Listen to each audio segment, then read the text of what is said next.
नमस्कार साथियों, मैं भास्कर पुरोहित, रक्षक सेवा संस्थान नशा मुक्ति केंद्र फलौदी से। आज आपको हम ये इस वीडियो में ये बता रहे हैं कि जब आपका बच्चा या आपका परिवार का कोई सदस्य नशा करने लग जाता है तो आप क्या निर्णय लें।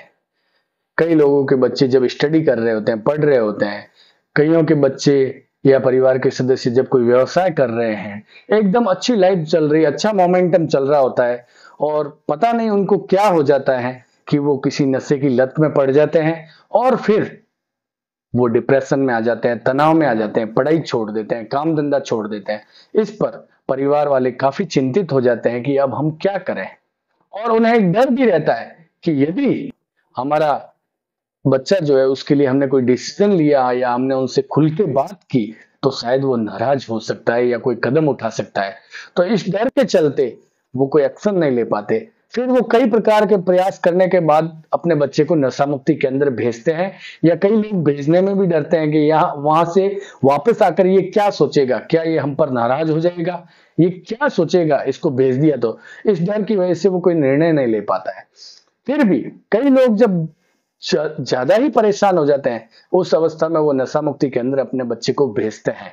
और भेजने के बाद परिणाम, कई बच्चे ऐसे होते हैं जिन्हें सेल्फ रियलाइजेशन होता है, अपनी जिम्मेदारी का एहसास होता है और वो नशा छोड़ देते हैं और समाज की मुख्य धारा में वापस जुड़ जाते हैं। लेकिन कई बच्चे अपने परिवार के इस डिसीजन से नाराज भी हो जाते हैं और उसके चलते वो परिवार वालों के आगे जाकर झगड़ा भी करते हैं या नाराजगी भी दिखाते हैं अपने, या तो वो साइलेंट रिएक्ट दिखाते हैं या फिर वो बढ़ चढ़कर अपने परिवार से झगड़ा करते हैं। इस अवस्था के अंदर आपसे मैं ये बात करना चाहता हूं कि हो सकता है कि आपको आपका बच्चा ये कहे कि आपने मेरे को नशा मुक्ति केंद्र भेजा तो मैं ये कर लूंगा, मैं वो कर लूंगा, आपने मुझे भेजा था इसके लिए मैं ये कर लूंगा, वो कर लूंगा, मैं ऐसे कर दूंगा, वैसे कर दूंगा। तो आपको डरने की जरूरत नहीं है। अभी वो क्या कर रहा है, यदि आपका बच्चा नशा कर रहा है या गलत कार्य कर रहा है तो वो तो तिल तिल वैसे ही मर रहा है। वो तो वैसे भी इतना ज्यादा परिवार के अंदर टेंशन क्रिएट करके रखे हुए है। तो आपको स्ट्रेट फॉरवर्ड डिसीजन लेने पड़ेंगे, आपको थोड़ा स्ट्रिक्ट होना पड़ेगा, आपको क्लियर उसको बोलना पड़ेगा, भैया सही से अगर जिंदगी जी रहा है, अच्छे से जिंदगी जी रहा है, हम कोई प्रकार का इफ बट नॉट किंतु परंतु हम नहीं करेंगे तुम्हें जीवन जीने में। यदि तुम्हारे डिसीजन रॉन्ग है, तुम रॉन्ग ट्रैक पर हो, तो हम जो है वो 100% बगावत करेंगे, हम तुम्हारी लाइफ में पंचायती करेंगे।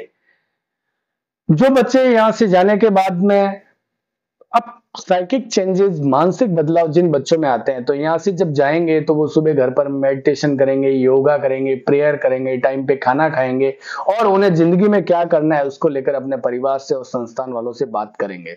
तो उस कैटेगरी के बच्चे तो सुधरने वाले लक्षण दिखाते हैं। लेकिन जो बच्चे बाहर जाने के बाद में बगावत करते हैं या इस डिसीजन को गलत बताते हैं कि आपने हमको नशा मुक्ति के अंदर क्यों भेजा, तो ये मान लीजिए कि उसके अंदर कोई मानसिक बदलाव नहीं है, उसकी मानसिकता अभी भी उसी ईगो के साथ जो है।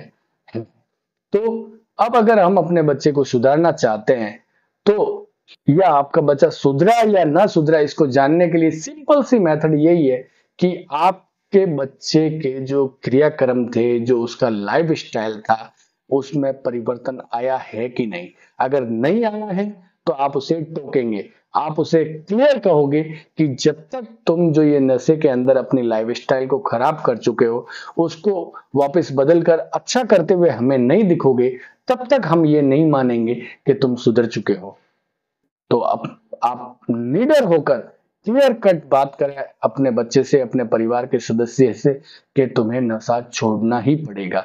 यदि आपने किसी प्रकार का भय दर्शाया, शर्म दर्शाई, तो आप अपने परिवार के सदस्य का नशे से मुक्ति में कभी सहयोग नहीं कर सकेंगे, उसे नशा मुक्त कभी नहीं कर सकेंगे।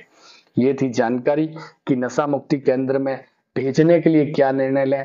नशा मुक्ति केंद्र से जब बच्चा आ जाता है तो आपको क्या साइन दिखा रहा है, क्या वो रिलैप्स होगा, दोबारा नशा करेगा, या अब वो सुधर चुका है। और नशा मुक्ति केंद्र से आने के बाद में आपको क्या निर्णय लेने हैं, क्या डिसीजन लेने हैं, उसकी हरकतों को देखकर इन सबसे हमने आपको रूबरू करवाया है। अंत में यही कहना चाहूंगा, निश्चिंत होकर, निडर होकर हमेशा परिवार में किसी भी नशे से जुड़े हुए व्यक्ति को नशे से बाहर लाने के लिए आप अपने एक्शन लीजिए, कभी डरिए मत। धन्यवाद। जय हिंद, जय भारत।